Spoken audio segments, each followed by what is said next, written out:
Hello guys, ഇത് നാസ് വണ്ടർവേൾഡിൽ നിന്നാണ്. ഞാൻ നിങ്ങളുടെ നജിന. ഇന്ന് ഞാനൊരു സ്പെഷ്യൽ ബീഫ് റെസിപ്പിയാണ് കാണിക്കാൻ പോകുന്നത്. ബീഫ് ഇഞ്ചിയും വെളുത്തുള്ളിയും നന്നായിട്ട് ചതച്ച് ബീഫ് ഒരു 8 വിസിൽ വേവിച്ച് കുക്കറിൽ വേവിച്ചതിന് ശേഷം അതിൽ നിന്ന് ബീഫിനെ എടുത്ത് ഒരു വാഴയിലയിലോട്ടാക്കിയിട്ട് അതിനകത്ത് ബട്ടർ, കുറച്ച് തൈര്, മുളക്, പച്ചമുളക് ഒരു 5-6 നല്ല എരിവുള്ള മുളക് ഇട്ടാൽ അത്രയും ടേസ്റ്റ്. നന്നായിട്ട് ചതയ്ക്കുക. ചെറിയ ഉള്ളി നന്നായിട്ട് ചതയ്ക്കുക. കറിവേപ്പില നന്നായിട്ട് ചതയ്ക്കുക. ഇത് 3 ചേർക്കുക.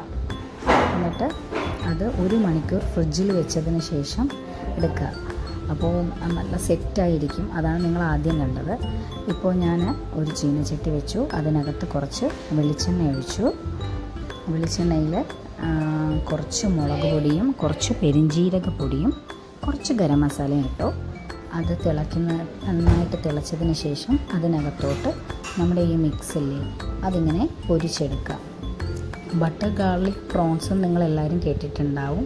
ഇത് ബട്ടർ ഗാർലിക് എന്ന് പറയാൻ പറ്റില്ല. ഇതൊരു ബട്ടർ ചില്ലി ബീഫ് എന്ന് വേണമെങ്കിൽ നമുക്ക് പറയാം. നന്നായിട്ട് പൊരിച്ചെടുക്കുക.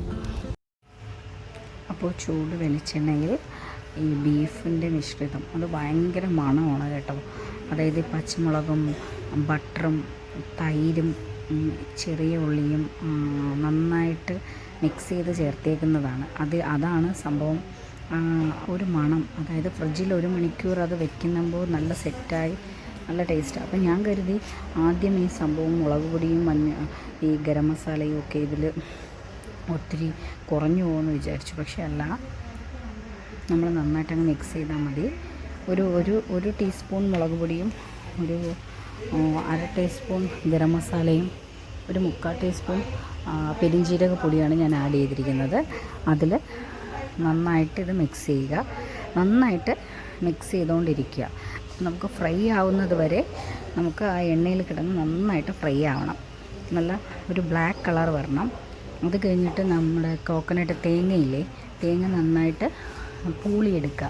നമ്മൾ പായസത്തിലൊക്കെ ഇടുന്നത് പോലെ അരിഞ്ഞെടുത്ത് ഈ ബീഫിലോട്ടിട്ട് അല്പം കറിവേപ്പിലയും കൂടെ ഇടുമ്പോൾ നമ്മുടെ ബീഫ് ഫ്രൈ ഒരു പ്രത്യേകതരം ബീഫ് ഫ്രൈ ആണിത്. അപ്പോൾ എല്ലാവരും ഒന്ന് ട്രൈ ചെയ്യണം. ഇത് സാധാരണ ബീഫ് ഫ്രൈ അല്ല. ഇതിൽ ബട്ടറിൻ്റെയും ചെറിയ ഉള്ളിയുടെയൊക്കെ ഒരു ടേസ്റ്റ് നന്നായിട്ട് ചേർന്നിട്ടുണ്ട്. അപ്പോൾ എല്ലാവരും ഒന്ന് ട്രൈ ചെയ്യണം. ഇതിന് ഞാനിട്ട പേരെന്ന് പറയുന്നത് ബട്ടർ ചില്ലി ബീഫ് എന്നാണ്.